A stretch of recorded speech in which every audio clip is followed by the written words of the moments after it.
गुरवे नमः। चैतन्य शाश्वत शान्तः व्योमातीतो निरञ्जनः बिन्दुनाथकलातीतः तस्मै श्री गुरवे नमः। ज्ञानशक्ति समारूढः तत्त्वमाया विभूषितः मुक्तिमुक्तिप्रदाता च तस्मै श्री गुरवे नमः। अनेकजन्म सम्प्राप्त कर्मबन्धविधायिने आत्मज्ञानप्रदानेन तस्मै श्री गुरवे नमः। शोषणं भवसिन्धोश्च ज्ञापनं सारसम्पदः गुरोः पादोदकं सम्यक् तस्मै श्री गुरवे नमः।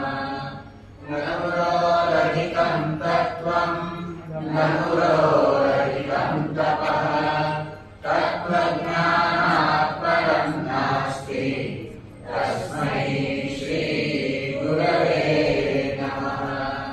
मन्नाथ श्री जगन्नाथ मद्गुरु श्री जगद्गुरु मदात्मा सर्वभूतात्मा तस्मै श्री गुरवे नमः।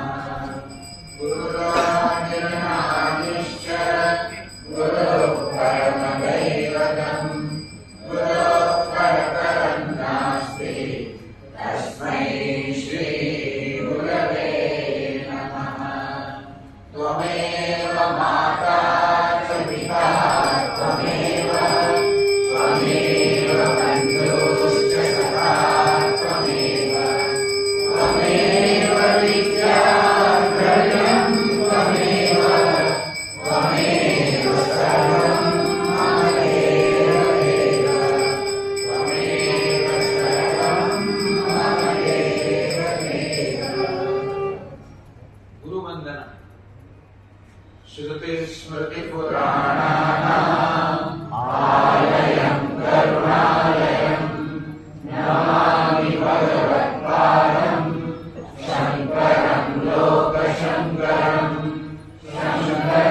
शङ्कराचार्यं केशवं बादरायणं सूत्रभाष्यकृतौ वन्दे भगवन्तौ पुनः पुनः।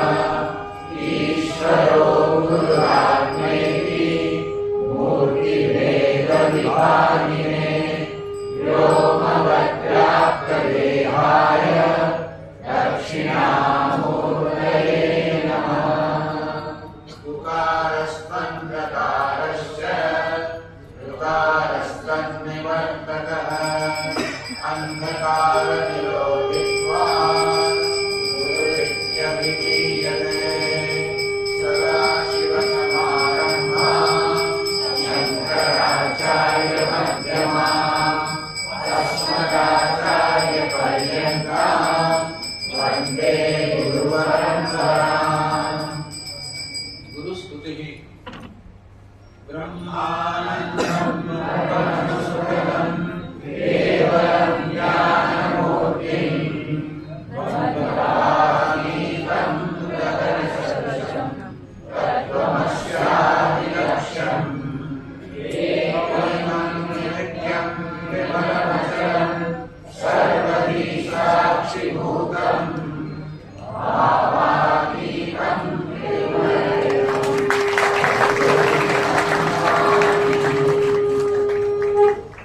गुरुस्तोत्रम्। अखण्ड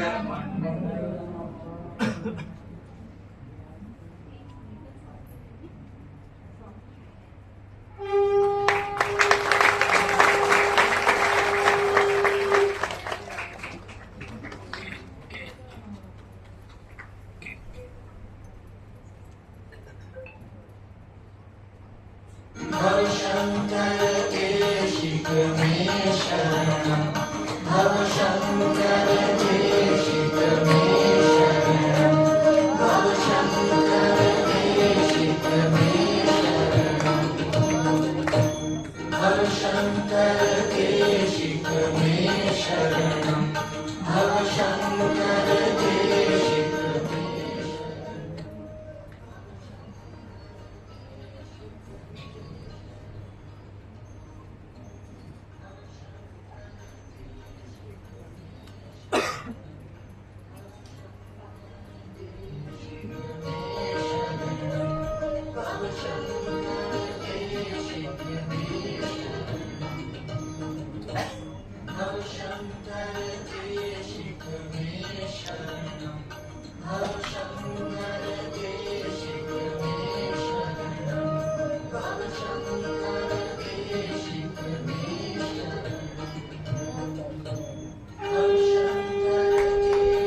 परम पूज्य महाराज श्री के आशीर्वचन के पूर्व वृदावली का पाठ होगा, तत्पश्चात महाराज श्री का आशीर्वचन।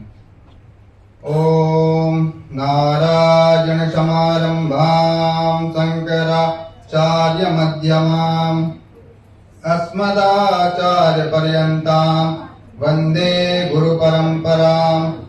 श्रीमत् परमहंस परिव्राजकाचार्य वर्याः पदवाक्य प्रमाण पारावार पारी नाह यमनियमासन प्राणायाम प्रत्याहार धारणा ध्यान समाधिष्टांग योगानुष्ठान निष्ठाः तपश्चर्या चरण चक्रवर्ती अनादि गुरु परंपरा प्राप्त वैदिक धर्म प्रचारण परायणाः सकल दर्शन समन्वित वेद वेदांत सिद्धांत प्रतिपादकाचार्याः निगमागमशारहृदयाः सर्वतंत्र स्वतंत्राः वर्णाश्रम सदाचार शिक्षकाः विश्वकल्याण मानसाः अखंड भूमंडलाचार्याः अनंतस्य विभूषित जगद्गुरु श्रीमदाद्य शंकराचार्य भगवत्पाद स्थापित मर्यादा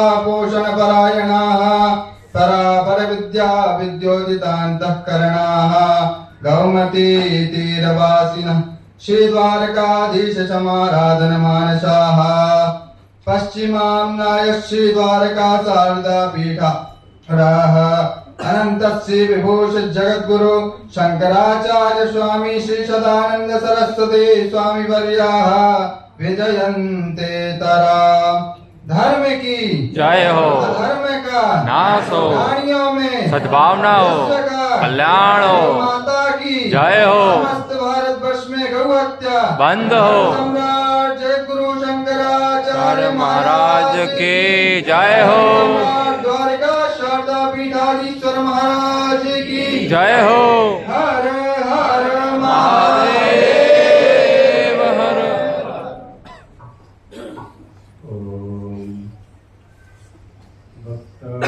भक्तामासाद्यमेव नित्या सरस्वती स्वार्थ समन्वितासी निरस्तदुस्तर्ककलङ्कपङ्क नमामि तं शङ्करमर्दितान्द्रिम्। ॐ नमः परमहंसात्सादितचरणकमलचिन्मकरन्दाय भक्तजनमानसनिवासाय श्रीरामचन्द्राय। श्रीराम जय राम जय जय राम, श्रीराम जय राम जय जय राम, श्रीराम जय राम जय जय राम, श्रीराम जय राम जय जय राम, श्रीराम जय राम जय जय राम, श्रीराम जय राम जय जय राम। द्वारकाधीश भगवान की जय हो। जगद्गुरु शंकराचार्य भगवत्पाद शंकर की जय हो। हर हर महादेव हर। संन्यास जयंती महोत्सव स्वामी श्री विदितात्मानंद सरस्वती जी महाराज के संन्यास के 40-45 वर्ष पूरे हो रहे हैं। 45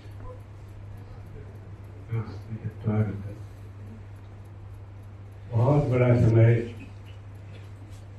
संन्यास आश्रम में उन्होंने व्यतीत किया है।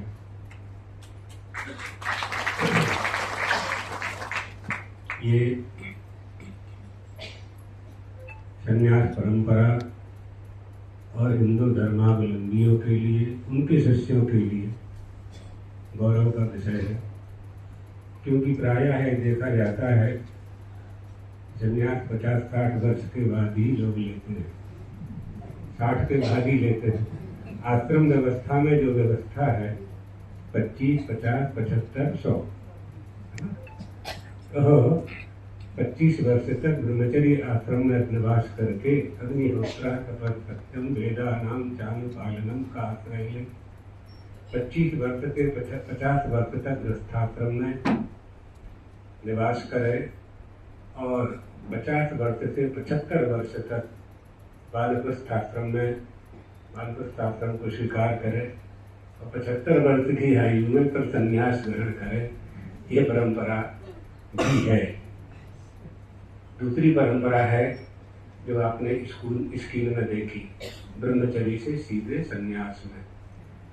तो यहाँ संन्यास की 2 परंपराएं जो दिखाई गई हैं, ये श्रीमद् भगवद गीता के शंकर भाष्य के उपोद्घात में सर्वप्रथम इसी का वर्णन है। प्रवृत्ति निवृत्ति दोनों के मार्ग। मरित्यादि प्रजापति ने सृष्टा, उनको प्रवृत्ति मार्ग में प्रवृत्त कराया और सनक सनंदनादि उत्पाद्य वेदोक्त मार्ग में उनको प्रवृत्ति मार्ग में प्रवृत्त कराया गया। दोनों ही परंपराएं हमारे यहाँ चलती है। तो स्वामी विदितात्मानंद सरस्वती नामक श्रृंगेरी का है, भारतीय और सरस्वती, वहां से आए होंगे किरणानंद जी महाराज या दयानंद जी महाराज, उस परंपरा के कारण सरस्वती नाम आया होगा। और यहाँ आकर के अध्यात्म विद्या मंदिर जहाँ आप बैठे, इसका निर्माण करके अध्यात्म विद्या उपदेश देने के लिए इस केंद्र की स्थापना उन्होंने की। अध्यात्म किसे कहते हैं? जहाँ आध्यात्मिकता आती है। आध्यात्मिकता कैसे आती है? आत्मनि इति अध्यात्मम, अध्यात्मम भवम आध्यात्मिकम, अर्थात प्रत्यक्ष चैतन्य ही अध्यात्म है, उसमें होने वाला आध्यात्मिक है। भेद बुद्धि आध्यात्मिक पतन है और अभेद बुद्धि आध्यात्मिक उत्थान है। तो आध्यात्मिक उत्थान करना इस अध्यात्म विद्या मंदिर का काम है। इसी उद्देश्य से, इसी को लक्ष्य में करके इन आश्रमों की स्थापना होती है। उसमें गुजरात में, अहमदाबाद में यह स्थान गौरव का स्थान गौरवपूर्ण प्रतिष्ठा पूर्वक अपनी उपस्थिति दर्ज कराता रहता है, करा रहा है। दूसरा, प्रायः लोग इसे तत्व तीर्थ के नाम से कहते हैं। हमारे पास जितने लोग आए, कहाँ जा रहे हैं, हमने कहा अध्यात्म विद्या मंदिर जा रहे हैं, थोड़ी बोले ना तत्व तीर्थ ना। ठीक है ना, नाम अनेक होते हैं, रूप अनेक होते हैं, तत्व एक होता है। आप लोग जानते हैं, वेदांत पढ़ते हैं प्रायः लोग यहाँ जितने बैठे हैं, तत्व किसे कहते हैं? अद्वय को ही तत्व कहते हैं। अद्वय को ही तत्व कहते हैं। वदन्ति तत्तत्त्वविदस्तत्त्वं यज्ज्ञानम् अद्वयम् ब्रह्मेति परमात्मेति भगवान इति सत्यते। अभी आपने जीव और ब्रह्म की एकता की बात सुनी पर्दे पर। यहाँ क्या कह रहे हैं? ब्रह्मेति परमात्मेति भगवान इति शब्दते। तत्व शब्द से क्या करना है? ब्रह्म, भगवान और परमात्मा, तीनों एक। अब ये आगे का विषय आएगा पंचदशी में, फिर जीवन कहाँ से आया और क्या हुआ, वो सब सुनाया जा सकता है। अभी विषय पर बोलना है, वो विषय पर कल के बोलेंगे। अभी थोड़ा सा बहुत समय हो गया है, आधा घंटे तो हम ही लेट आए, क्योंकि अहमदाबाद के ट्रैफिक ने रविवार होते हुए नहीं आने दिया। जहाँ से निकलते थे वही लाल बत्ती खड़ी हुई थी। अब उसको क्रॉस कर दो तो 200 रुपए का जुर्माना सीधा द्वारका मिल जाता है। तो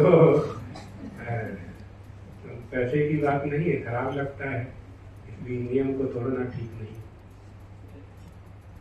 तो विलंब बहुत हुआ है। तो तत्व की बात क्या है? तत्व को जानना है, तत्व बोध होना चाहिए। भगवत पादार्थ शंकर का ग्रंथ है, बहुत सुंदर, छोटा सा है, और आपने लिखा भी है तत्व बोध, स्वामी जी ने। गुजराती में उसका अनुवाद हुआ है, विद्या प्रकाशानंदा जी ने प्रकाशित किया है उसको। अपने गुरु के सम्मान में जो करना चाहिए हमें, वो हमें करना चाहिए। जैसे गुरु कैसा होना चाहिए उसके लक्षण किए गए हैं विवेक चूड़ामणि में। गुरु कैसा होना चाहिए ये भी लक्षण किए गए हैं, किसी से कैसा होना चाहिए। तो इस कार्यक्रम के आयोजन में सभी लोगों ने सहयोग किया होगा। यहाँ के जो ट्रस्टीगण समिति है, सभी लोग इनके भक्त लोग हैं स्वामी जी के। लेकिन हमारे संपर्क में तो स्वामिनी विद्या प्रकाशानंदा जी ही रही हैं, और उन्होंने ही संयोजन करके पूरा ये कार्यक्रम तय किया। तो अपने शिष्य होने के धर्म को उन्होंने पूरा किया। किसी न किसी को तो आगे आना पड़ता है, बिना किसी एक को आगे आए काम बनता नहीं है। तो शिष्य होने के अपने धर्म को उन्होंने पूरा किया। बहु नामेन प्रथमा, बहु नामेन मध्यमा, 3 तरह के पुत्र होते हैं, 3 तरह के शिष्य होते हैं। प्रथम शिष्य वह होते हैं जो गुरु की इच्छा जान करके कार्य को पूरा कर देते हैं। मध्यम शिष्य वो होते हैं जो गुरु जी की आज्ञा देने के बाद पूरा करते हैं। और अधम शिष्य वो होते हैं जो गुरु की आज्ञा देने पर भी नहीं करते, और उनकी संख्या की वृद्धि हो रही है।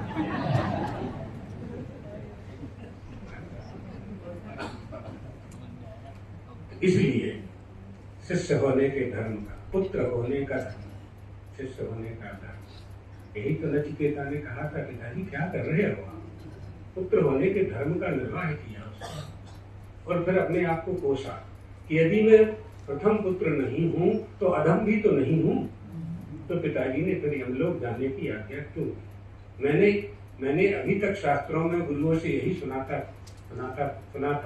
कि पूत कपूत हो जाता है, माता को माता हो जाती है, पुत्र नालायक हो जाता है, पुत्र बंधकारी हो जाता है, लेकिन पिता कभी पुत्र का अहित नहीं करता। ये तो मेरे पिताजी ने मुझे साक्षात हम लोग भेज दिया, साक्षात हम लोग भेज। कभी कठोपनिषद का प्रसंग आएगा तो सुनाएंगे। स्वामी जी आपको सुना चुके हैं क्योंकि उनकी पुस्तक में है एक प्रवचन। तो एक पूरा साहित्य हमको दिया हुआ है। अब विद्या प्रकाशानंदा जी ने, अब तो स्वामी जी ने भेजा होगा या इन्होंने अपने मन से दिया, लेकिन यहाँ का पूरा साहित्य हमको प्राप्त हुआ है। अच्छी बात है। सबके हित में काम होना चाहिए, विद्वानों के हित में भी होना चाहिए, और जो विद्वान नहीं है उनको विद्वान करने का प्रयास करना चाहिए। उसके लिए साहित्य की आवश्यकता पड़ती है और प्रवचनों की आवश्यकता पड़ती है। तो ये बहुत ही प्रसन्नता का विषय है कि इस आयोजन में आप सब सहभागी बन रहे हैं। संत की वंदना में, संत किसे कहते हैं? विदितात्मानंद जी महाराज भी संत हैं। असन्नेव स भवति असत ब्रह्मेति चेत वेद। वो संत सत्य को जानते हैं और सत्य ही उनका स्वरूप है, और सत्य में ही उनकी सत्ता है, उस सत्ता में वो निवास करते हैं। यही संत है। तितिक्षवा कारुणिका श्रद्धा सर्वदेहिना अजात सप्रभा। कोई शत्रु नहीं होना चाहिए। राग द्वेष से परे, अजात शत्रु, शांता, साधवा, साधु भूषण, ये आभूषण, ये साधु के आभूषण है सब। ये सब विशेषण लगाए गए। अब आप लोग पढ़ते हैं शिक्षा किसे कहते हैं, सत्संगति में सब आता ही है। तो वो सब आपके गुरुदेव में विद्यमान है। संत की सेवा सत को प्राप्त करने के लिए होती है। सत को प्राप्त करने के लिए ही संत की सेवा होती है, और यही फल हमें संत की सेवा से प्राप्त करने की कामना रखनी चाहिए। बस असतो मां सद्गमय, कहाँ से प्राप्त करेंगे आप पुस्तकों में पढ़ लेंगे, वेद वाक्य है, पुस्तकों में मिल जाएगा, प्रकाशन से मिल जाएगा। आत्मसात कैसे करेंगे? बिना संत के, बिना गुरु के, बिना स्वामी के, बिना महापुरुष के संभव नहीं। जिस सत को हम प्राप्त करना चाहते हैं उस सत को अमृत कहते हैं। वही अमृत है। उसे कैसे हम प्राप्त करें गुरुदेव? तो गुरु ने कहा कि बेटा, तुमने वेदों का अध्ययन किया है 12 वर्ष तक हमारे पास। ये कैवल्योपनिषद का मंत्र है, जो विषय स्वामी विद्याप्रकाशानंद जी ने कहा है। ये कैवल्योपनिषद का मूल मंत्र है। महानारायणोपनिषद में भी प्राप्त होता है। आगे भी उद्धरण के रूप में कई जगह इसको लिया गया है। न कर्मणा न प्रदया धनेन परेण नाकम। उस तत्व को जानना चाहते हैं, जानना चाहिए, जानते हैं। नाक माने स्वर्ग, उससे भी परे, स्वर्ग से भी जो परे है वो क्या है? वो अमृत है। उस अमृत तत्व को प्राप्त करना चाहते हैं। कैसे प्राप्त करेंगे? क्या उपाय है प्राप्त करने का? किस वस्तु की हमें प्राप्ति करना चाहिए? हमें मानव शरीर प्राप्त हो गया है, तो जो वस्तु हमें प्राप्त हो गई है उसे हम तो प्राप्त करना नहीं चाहते।